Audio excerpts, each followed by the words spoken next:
안녕하세요. 김태훈의 현명한 주식 투자 방송 시작하겠습니다. 오늘은 벳셀에 대해서 좀 말씀을 드리겠는데요. 이 벳셀은 원래 이제 반도체 쪽하고 디스플레이 쪽 장비를 만드는 회사였습니다. 그런데 이 회사가 상장한 지 한 2년 만에 경영권을 팔았죠. 그래서 이 회사가 갖고 있는 그 장비 쪽, 디스플레이나 뭐 반도체 장비 쪽은 그렇게 뭐 크게 수익이 나거나 하지는 못했습니다. 하지만 이 회사가 자회사라고 갖고 있는 벳셀 에어로스페이스라는 회사는 이게 그 무인기면서 또 한편으로는 이 도심항공 이쪽에 핵심적인 역할을 할 수 있는 그런 기술력이 있는 기업으로 평가를 받았습니다. 그래서 드론 관련주로 시장에서 관심을 많이 받았는데요. 결국은 올해 연초에 경영권이 이제 작년 연말해서 계약을 맺고 올 연초에 그 잔금이 뭐 양수도 되면서 경영권이 넘어갔죠. 그러면서 전형적인 머니게임 양상을 나타내고 있습니다. 그래서 이 벳셀을 공부해 보시면 이게 머니게임 하는 세력들이 어떻게 상장사를 인수하고 인수하는 과정에서 주가를 어떻게 움직이고 또 그 과정에서 제3자 유상자와 또 그 전환사채 같은 것을 발행해서 이런 인수자금을 말 그대로 자기 돈 한 푼도 안 들이고 무자본 M&A를 어떻게 하는지 쉽게 이해할 수 있을 겁니다. 그래서 이런 종목을 공부해 보시는 게 굉장히 중요합니다.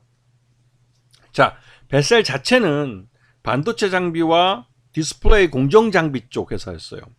그렇기 때문에 이 디스플레이 업체나 반도체 업체에서 발주가 나와야만 그 생산이 되고 또 수주를 해야만 이제 생산해서 납품해서 돈을 벌 수 있는 그런 천수답 같은 형태의 그 사업 구조를 갖고 있었습니다. 그래도 다행스럽게 우리나라에도 디스플레이나 그 반도체 쪽이 꾸준히 매출이 성장하고 있고 그래서 이 회사도 꾸준히 그 매출이 성장하면서 상장까지도 할 수 있었죠.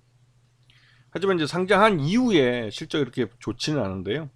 일단은 뭐 디스플레이 쪽에서 그 지금 올해 1분기 쪽 실적을 보면 작년과 비교해서 형편이 없죠. 이거는 그 작년에 그 M&A 전에 그러니까 M&A가 된 해, 그러니까 작년에 이제 연말에 M&A가 돼서 경영권이 넘어갔는데요.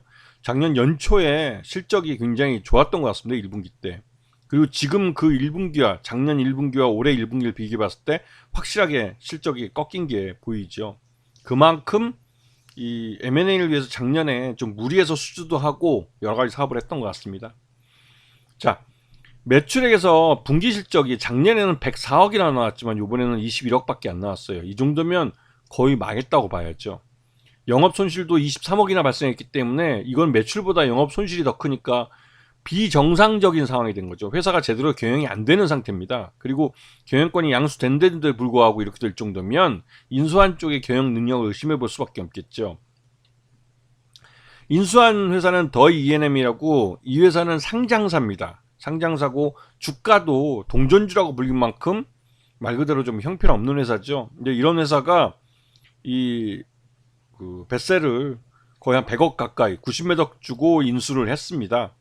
근데 전체 지분을 다 떠하는 게 아니라 그 중에서 12.64%에서 경영권만 딱 가져가는 꼴이죠. 자, 이 최대주주 변경을 연초에 이제 공시를 했는데요. 이게 잔금을 다 치르고 나서 했고 96억의 인수자금 중에 40억 원은 차입금을 사용했다고 합니다. 자, 그리고 이 인수한 회사인 이 그 더 E&M이라는 회사는 그 최대주주가 나비스 피델리스 5호 투자 조합입니다. 투자 조합 어디서 많이 들어보셨죠? 네, 머니게임 할 때 이런 투자 조합들이 많이 이름을 등장합니다. 그렇기 때문에 이 투자 조합이 등장하고 상장사의 이 최대주주 지분이 그렇게 많지 않을 때 이 더 E&M이라는 회사의 최대주주인 이 투자 조합이 갖고 있는 보유 지분이 8.26%밖에 안 돼요.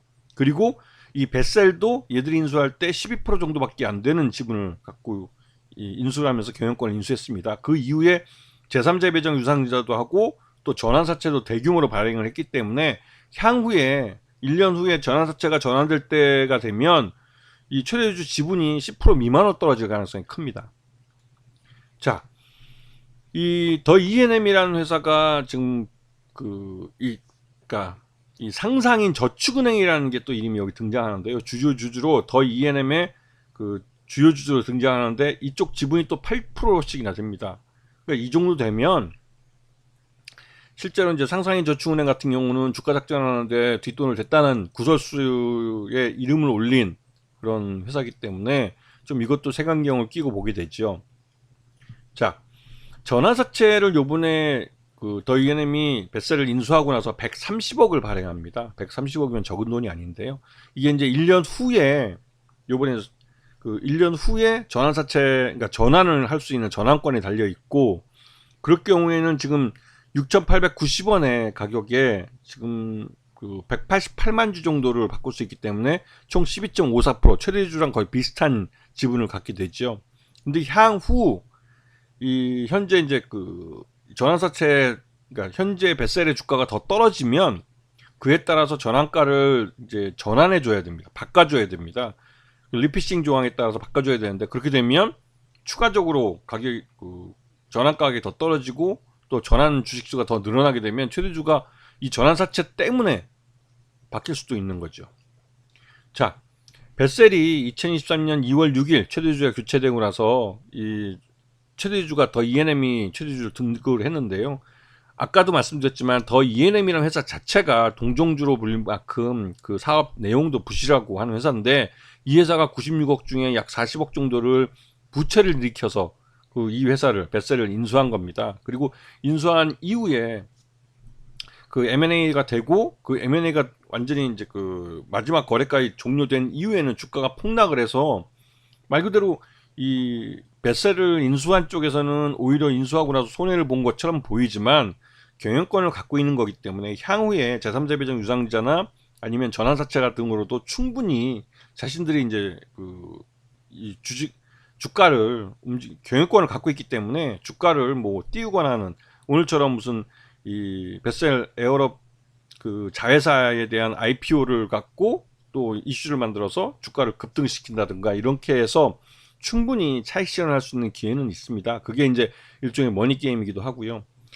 근데 중요한 건 앞에서 제일 처음 설명드렸지만 뱃셀이라는 회사 자체는 디스플레이 공정 장비를 주력으로 하고 있는 회사입니다. 근데 그 주력으로 하고 있는 사업에서 제대로 실적을 못 내고 있기 때문에 이 회사가 지금 드론 관련된 주로 드론이라는 그 자회사를 이용해서 드론이라는 테마주 바람을 타려고 하는 거고요. 그래서 실질적으로 이러한 그 머니게임 하는 종목들은 이 실적보다는 뉴스에 더 민감하게 움직이고, 그러한 뉴스에 의해서 주가가 급등락을 하기 때문에 그런 급등락을 이용해서 그 차익을 실현하는 쪽이 그 머니게임 하는 쪽, 그 주가 세력 쪽이죠. 세력 쪽들이 많습니다. 그래서 이런 종목은 개인 투자가들이 추격 매수할 땐 굉장히 조심하셔야 돼요. 그리고 지금처럼 전환사채를 발행하고 나서 전환가가 1년 후에, 전환은 주식인 1년 후에나부터 그 가능하기 때문에 그때까지는 주가를 끌어내리는 경우가 많습니다. 왜냐면 그만큼 그 주가를 끌어내리면서 주식을 매집하는 경우도 많고요. 왜냐면 개인 투자가들이 갖고 있다가 대부분 포기합니다. 오랫동안 이렇게 못 버티죠. 하지만 이거를 회사를 경영하는 쪽은 어차피 경영권을 갖고 있기 때문에, 그리고 매달 꼬박꼬박 월급을 챙겨가고 그 시간이 지나도 나쁠 건 없죠. 회사가 망하진 않는 한. 그래서 1년 정도 버틴 다음에 그 주식을 전환시킬 수 있는 시기가 오면 그때에서 본격적으로 주가를 땡기는 경우가 많아요. 그래서 이런 그 뱃셀 같은 종목 경영권이 바뀌고 전환사채를 발행하거나 제3자 변경 유상자를 하거나 하는 이런 종목들을 공부를 해 두시면 향후에 이런 그 최대주가 바뀌고 또 이런 부실한 최대주가 들어왔을 때 어떻게 전환사채를 갖고 주가를 갖고 노는지, 머니게임을 하는지 이거 공부해 두시면 나중에도 두고두고 써먹을 수 있습니다. 다만 이런 종목들이 나중에 급등을 하기 시작하면 무섭게 오르는데요. 그때는 이제 매집이 끝난 거고 유통 주식이 없고 자기들밖에 없다는 걸 알기 때문에 적은 주식을 갖고 주가를 날려버립니다. 그리고 나서 그 주식이 어느 정도 사람들한테 관심이 되고 뉴스에도 많이 나오고 회자가 될 때, 그때 한꺼번에 개인 투자자들이 추격 매수하는 거 확인하고 거기다가 던져버리죠. 그리고 한꺼번에 차익 실현하고 빠져나오는 겁니다. 그렇기 때문에 이런 종목들을 그 나중에 추격 매수 잡았을 때는 상투를 잡았다고 생각하시면 이해가 빠르실 거예요. 아시겠죠? 조심하셔야 되는 겁니다. 자, 오늘 방송 여기서 마치겠습니다. 감사합니다.